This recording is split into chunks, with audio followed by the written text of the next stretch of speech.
कपाशी बेड मारले होते, बेडातून कपाशी पूर्ण पाणी पुरे येऊन वरून नालं फुटलं, नाल्याचं पाणी इथे आलं. काय पिकनी माको आहे काय करा काही सांगतो. 100 वर्ष डायरेक्ट वाहून जायला, खालून बिन मोठ्या नाल्याचं पाणी जायला ना चक्काच वाहून गेलं डायरेक्ट.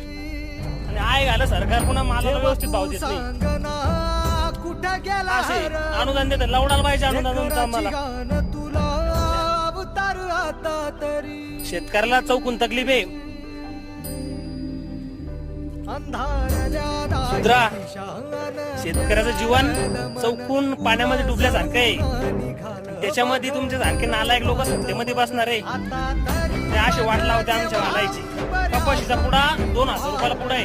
तुमची कपाशीची थैली 2300-2000 रुपयाला. एका पुड्याला, एका एकराला किती खत लागतं तेवढं तरी माहिती तुम्हाला.